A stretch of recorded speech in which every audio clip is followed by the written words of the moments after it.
Bonjour, aujourd'hui je vais vous présenter deux jeux de ABBA qui s'appellent Licorne dans les nuages et au pays des petits dragons. Donc c'est la même mécanique, sauf que c'est une version pour les filles et pour les garçons. Donc c'est un jeu que j'utilise beaucoup avec les petites, moyennes jusqu'à grandes sections pour faire travailler le dénombrement.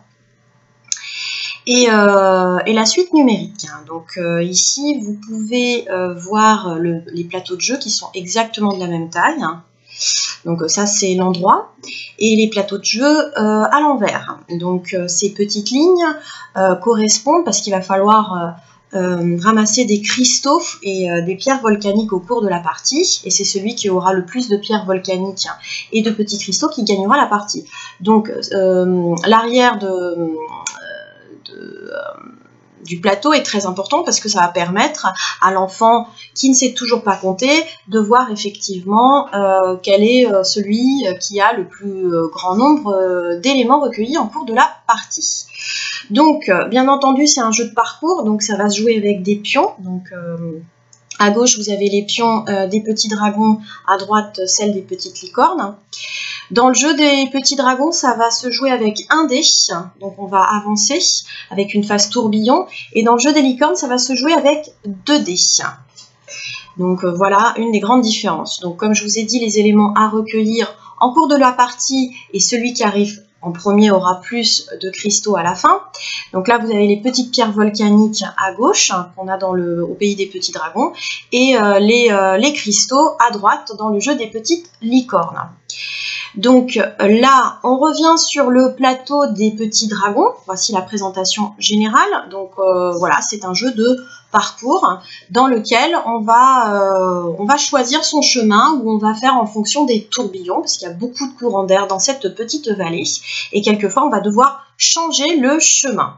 Alors côté mise en place des petites licornes, donc voilà, c'est pareil, c'est un petit parcours truffé de petits arcs-en-ciel qui vont représenter des raccourcis et de petites cases roses qui vont nous permettre de lancer le dé rose et récupérer des cristaux pendant la partie. Donc voilà. Donc quelles sont les différences si c'est des jeux de parcours tous les deux et qu'on utilise tous les deux pour le dénombrement, quelles vont être les différences? Qu'est-ce qui fait que, par exemple, pour ma part, je vais préférer les petites licornes, même quand j'ai des garçons dans les groupes.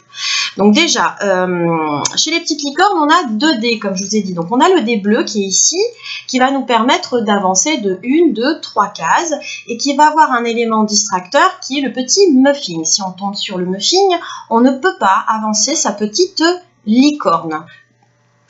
Il y a le dé rose qu'on va lancer, comme on a vu tout à l'heure sur le plateau sur les cases roses. Si on tombe sur une case rose, on va lancer le dé rose, ce qui va nous permettre de recueillir des cristaux. Alors ça, c'est une dominante qui est assez importante parce que on va pouvoir recueillir des cristaux au cours de la partie, sans devoir choisir son chemin, contrairement au jeu des petits dragons.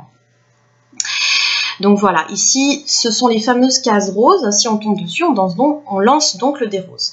Alors, dans les petits dragons, chose totalement différente, on a un seul dé qui nous permettra d'avancer avec une phase tourbillon qui va permettre au joueur, le joueur va être obligé de tourner le sens des tourbillons. Donc ça va modifier les chemins. Donc il y a des joueurs qui vont se retrouver coincés et qui ne pourront pas bouger ou devoir prendre un raccourci beaucoup plus long. Voilà, donc il n'y a pas de dé, c'est l'élément déclencheur.